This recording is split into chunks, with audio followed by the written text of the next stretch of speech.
Hello everybody, welcome to Catherine Sews. Thank you so much for joining me today. It's time for another thrift flip and I'm going to be focusing today on cardigans. So I went thrifting, starting with my own closet. So today I'll be working with a couple of thrifted items, but I'll start with this long knit vest that I made a long time ago on my channel. I'll link the video here. And at the time I was quite happy with it, and now I find I never reach for it. It's kind of too long, and when do I really want a vest? I just never reach for it. So that's the first thing I'm going to try to turn into something that I will actually wear. I'm going to try to chop off the bottom to make it a more reasonable length and then use that to create a sleeve. So that's job one. And then this one is a beauty. It's pure wool and it's got the beautiful, I don't know if I can properly call that like ferrule patterns to it, but it's a beauty. It's just a little snug around the hip. So I do want to show you super fast and easy. I can't even really call it an upcycle, but it's just, I want to show you how you can easily block out a sweater to give yourself a little bit more room. So that's a quickie. And then finally, one trend that is just everywhere is a really cropped cardigan. Now, I do not bear my midriff. Like, that is the last thing I'm gonna bear is my midriff. No, that's not happening. But I can still create the same proportion, and I do like the look of a cardigan with maybe just a little lacy camisole underneath it. But that is the trend. And for a younger person with a more presentable midriff, I think that's a really cute look. But I'm just gonna crop mine and still have it socially acceptable. So that's the plan for today. Let's get busy.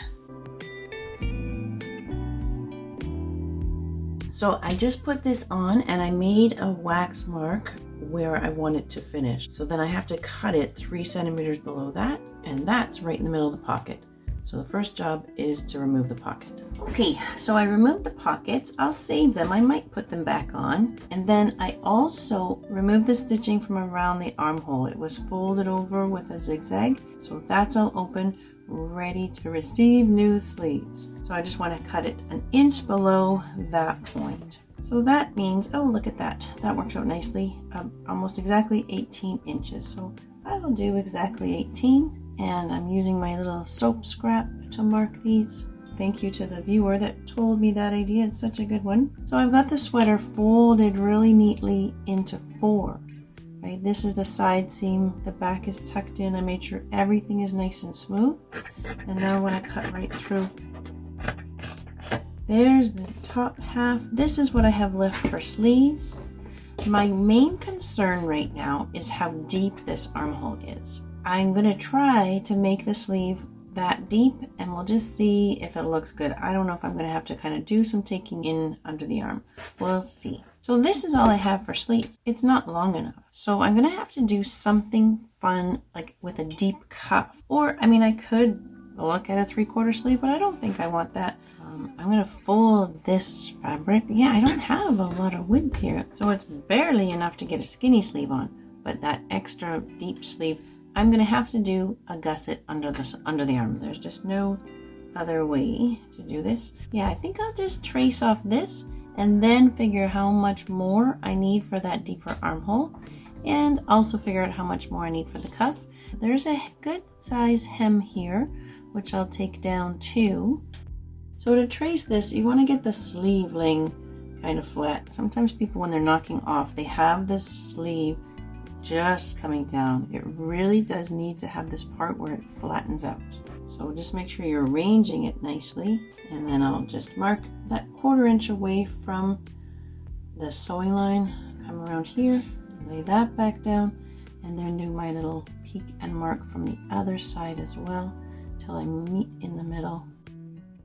Alrighty, so I'm still going to need a gusset that kind of fills that area in. But you know what, I think I'm going to just cut this and then worry about that gusset after. And I'll take that hem down. Alrighty, so just judging from the shape of the sleeve, it looks to me like I'm going to need that sleeve to come out maybe another 3 or 4 inches. And the depth of that gusset would be about like that. So let's see, I'm just going to draw myself a triangle here, and I'll draw it bigger and longer than I need, but this is my center. So I will go out 2 inches on each side and come come down to there. And it would have a slightly round shape there to fit kind of the bottom of the armhole. I think it'll work. Okay, there's my little gusset. So then I've got the edge of the sleeve right side together with that little gusset. And I'm just using a regular universal needle and a regular stitch because on this vertical there's not going to be much stretch. So I just sewed to the end of the gusset. When I made this originally, I didn't use my serger at all. I just zigzagged everything. And I did kind of like the way the zigzag melted into this knit. So I'll do that again. My zigzag is 3 millimeters by 3 millimeters. Again, just to the end of the gusset. So there, I think you can see the seam of the gusset, and that just widens the top edge of the sleeve. I'll fold the sleeve in half and sew the other side of the gusset all the way down. That should just blend right into that seam. That'll be easy peasy.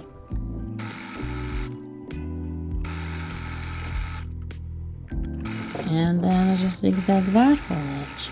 That's what my sleeve looks like. You can see that triangle set in just to make the sleeve wider, and I can press those seams nice and flat. I don't think you're ever going to notice that.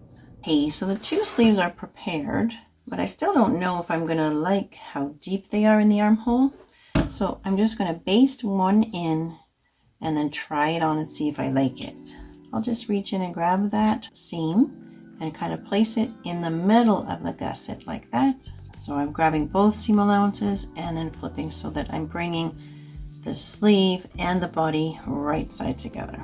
Anytime you're setting a sleeve, you need a lot of pins, and they need to go in perpendicular to the seam with the head of the pin sticking up, because you can imagine if I put the pin parallel to the seam, then as soon as I stretch anything, it's going to just pull right out.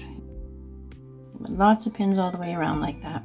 And then I'll just use a long stitch length and sew around with no back tacks, just as a temporary stitch so that I can try it on and make sure I'm happy before I finalize that. Good, the sleeve looks really good. And so now I'm just sewing all the way around.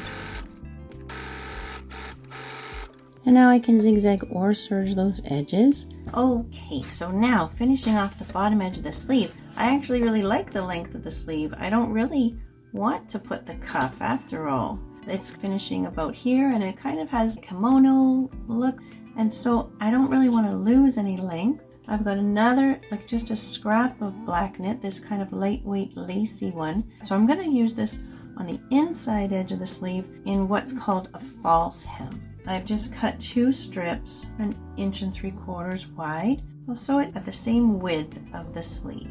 So I'll just sew both of them at that width. So these are both sewn, and I'll just trim that seam allowance down, and then I'll just press that seam open. Then I just take that band and put it on the outside of the sleeve so that they are right sides together. Good, and I'll pin seam to seam, just a few pins around that circle. Okay, so I'm just going to sew around these 2 circles at the edge of my presser foot. Good.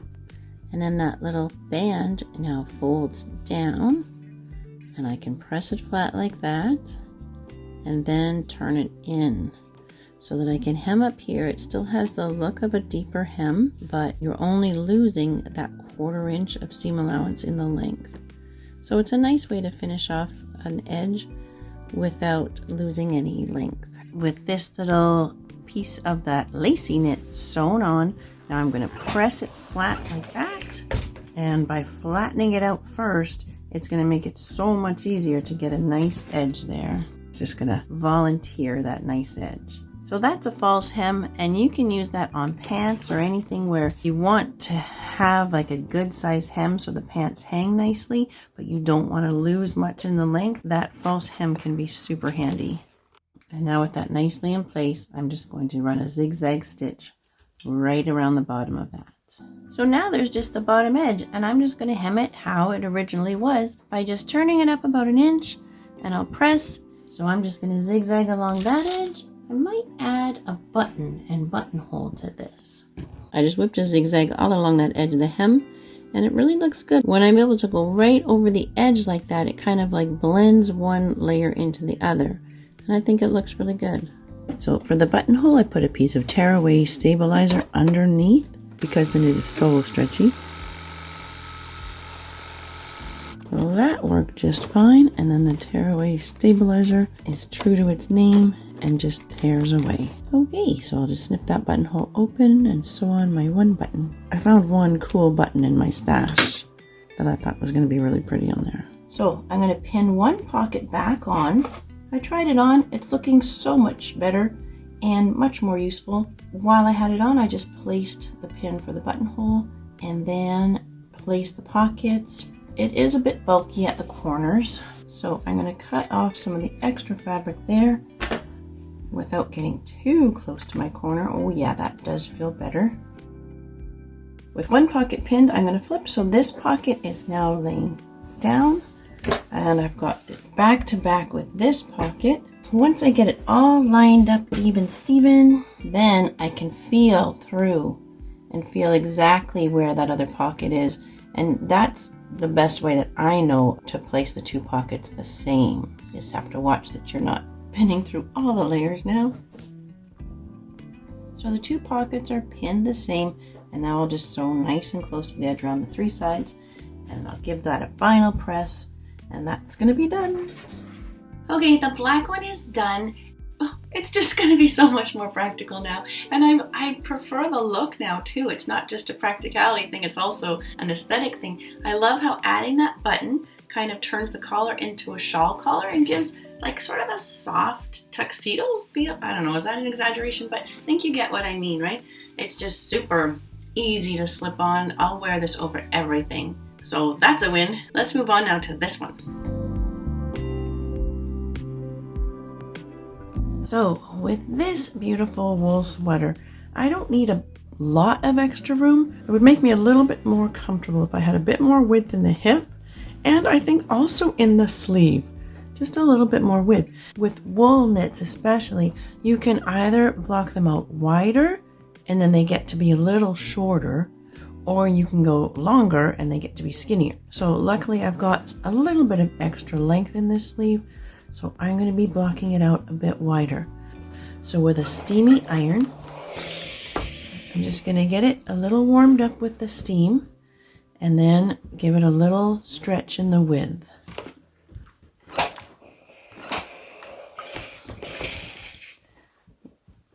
And now once you've got it where you want it, just let it cool in that position. So now let's just compare that to the other sleeve. If I put those edges together, look at the difference. That was a very gentle little stretch. And in the length, this one came up about 1/2 inch shorter. So it's kind of nice to know that you can do that, right? You can just manipulate it and give yourself the exact fit that you want. And then it is important to let it cool in that position. And then I'll compare the two sleeves again and make sure I've got them about the same. And then same thing around the hip. Get it a little bit steamy and then just kind of ease it out. So this is called blocking your sweater. You kind of block it out to how you want it. I'll try that on and see if it's better, and if I still need a little bit more, I'll repeat the process. Okay, so that one was super fast and it's way more comfortable now, especially in the sleeves. Actually, that's the part that made the biggest difference for me. It's just way easier to take on and off and button, and so that was fast and I'm happy.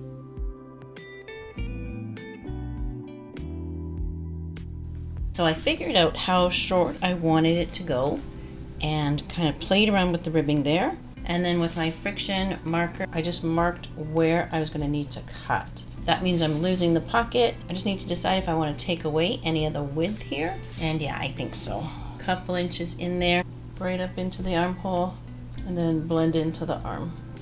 Let's do that. Here's my mark that I just made. The idea would be that I'll cut off the ribbing and bring it up to that mark. I'm looking at the button placement here, and I'm thinking it might be better if I make these two buttons a little closer together, and then I could put a fourth one in between. 4.5 inches, so that means I want these ones just 2.25 inches apart. I don't want to cut any less than about 1 inch away from there, because I'm going to have to sew that. So if I cut there, that would just mean I make the ribbing shorter, and then I add the fourth button in there. So that means I want this point to join this point. So that's a lot that I'm taking out, And so I'll be cutting there and here. I'll keep this front placket in place. I think that'll be neater, right? Rather than cutting through and having a seam right across, which means I need to open it up.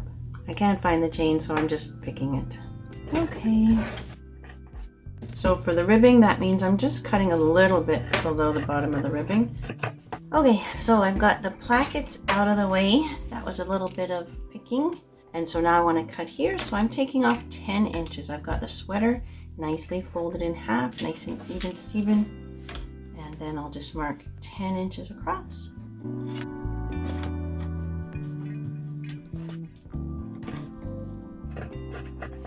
Okay, that's gone. I'm not going to cut this off yet. I'll just decide what to do in a minute. I guess I'm taking off about 1.5 inches here. And then coming around the underarm and blending back into the sleeve. Good. That'll be nice. I'm just going to peek under and put pins on the bottom layer in the same way, just so I know I'm more or less even. I'm going to sew from pin to pin or along my red line, and I'm using a stretched out zigzag. So on a chunky knit like this, I want a bit of a bigger stitch. So the width is 1.5 millimeters and the length is 3.5 millimeters. And I'm just using a regular universal needle, which works just fine on a knit like this, no problem. So there we go. Before I trim off this extra fabric, I'm going to try it on and make sure I'm happy with the fit. Okay, I just tried it on. It's super cute. I love it. And so now I trimmed off the extra fabric. Now I'm going to sew again on the edge with a wider zigzag. So I'm at 3 in the width and still my 3.5 in the length. So that's fine for my seam. I could run to the serger, but it's just as fast to do that. Good. Okay, now to put the ribbing back on. And because I took in the sides, I have to take in the side seam of the ribbing about the same amount or even a little bit more. So I took in the ribbing and cut the extra off and zigzagged it just in the exact same way I did the sweater. And now I think I better push one seam allowance to the front, one to the back, just because it is quite bulky. So I'm keeping the placket out of the way and bringing the ribbing right to the edge of the sweater. If I have to stretch the ribbing a little bit to meet the sweater, that's perfect because that means it'll just hug in nicely. I think that'll be cute. So same thing again, I'll use my skinny zigzag and then a wider zigzag right on the edge. And I'm just stretching a little bit as I sew just to make the ribbing lay flat. And then just flip and come back the other way with my wider zigzag. Right along the edge. Okay, and then I'll try it on and check, make sure I'm happy before I finish it off. Okay, it is super cute. I love it. I can't wait to show you. But now I just need to put the placket back on. And I think I'm just going to keep my wide zigzag and zigzag that right down. And then I'll finish this little bottom edge. So I'm glad I didn't cut right through the placket when I cut off the 10 inches. I really almost did. And now I'm glad I didn't because I think that's going to make a nicer finish here. Awesome. So that just goes back on. I can see the zigzag a bit. I wish I didn't see it as much. I think it's okay. Alrighty. If I just turn this up and zigzag that edge down, I think we're okay. And I'm trying not to let this stretch out. I'm trying to almost compact it in there. This is going together quickly. I'm actually surprised at how fast this is. All right, so is that adequate? I think so. Same thing on the other side. I better make sure that they end up level. So with those buttoned, I just want to make sure that the ribbing ends up level here. That's kind of important. So I think like that'll be fine. Good.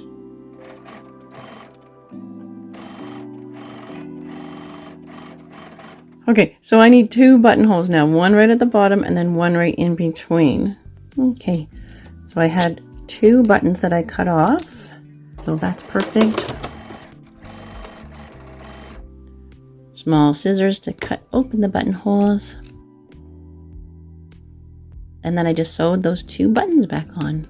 I used a big darning needle to keep some space because it's a thick layer that has to fit under this button. Remove the needle, push the button right up to the top of this space, and wrap. so that it sits a little bit away from the sweater. The other side of the sweater can fit under this button. So those 4 buttons, that's pretty cute. I'm happy with that.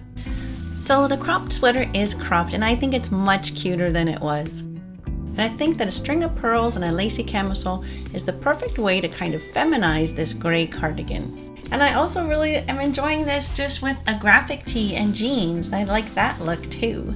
So all in all, I think all 3 sweaters worked out really well. I've got like a little wardrobe of cardigans now to wear, and it was really great to have you along for the ride. Thank you so much for joining me and watching right till the end. And until next time on Catherine Sews, you take care.